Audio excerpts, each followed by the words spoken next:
तारीख का दिन और मेष राशि वालों के लिए ग्रह नक्षत्र दिखा रहे हैं ग्रहों का योगायोग परिवर्तन का योग। और ये परिवर्तन का योग नया उत्थान देगा, राजयोग बनाने का निर्माण करता दिखाई दे रहा है।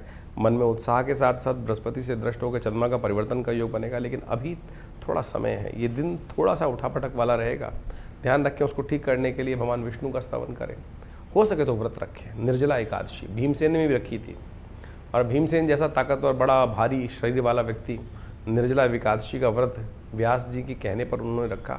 उसका महात्मा बड़ा शास्त्र में अद्भुत बताया गया है, समझें आप। इस दिन निर्जला एकादशी है, ये भीमसेन एकादशी के रूप में भी जानी जाती है।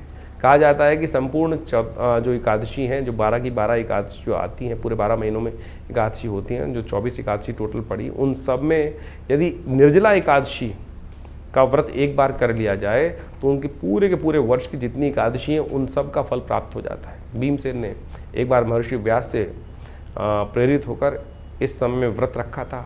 जेठ के महीने में तप रहा हो सूर्य, और ऐसी स्थिति में जब विशेष तौर पर आप समझें कि जो रोहिणी नक्षत्र में सूर्य चल रहे हों और ऐसे में ताप पड़ रहा हो, पूरी तरह से नव तपा का समय चल रहा हो, और ऐसे में जेठ में ये एकादशी पड़ती है, तो ऐसे में पूरी तरह से निर्जल, एक क्षण मात्र, एक जो बिंदु मात्र भी जल अंदर ना जाए।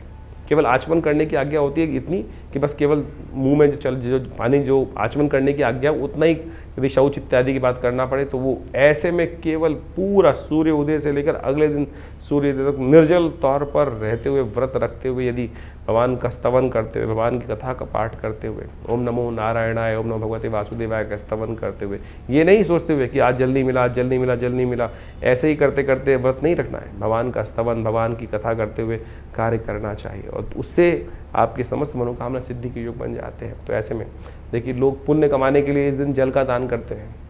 वैसे तो निर्जला एकादशी का रूप में व्रत रखने का विधान है, लेकिन छबीली लगती है, लोग बांटते हैं। जल का दान करने की परंपरा भारतीय संस्कृति में अनादिकाल से रही है।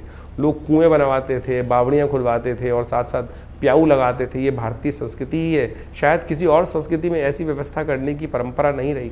हमारे ही संस्कृति के अंदर जल की व्यवस्था तक का दान करने की परंपरा अनादिकाल से चलती आई है। तो इसका पुण्य लाभ हम सबको लेने का प्रयास करना चाहिए।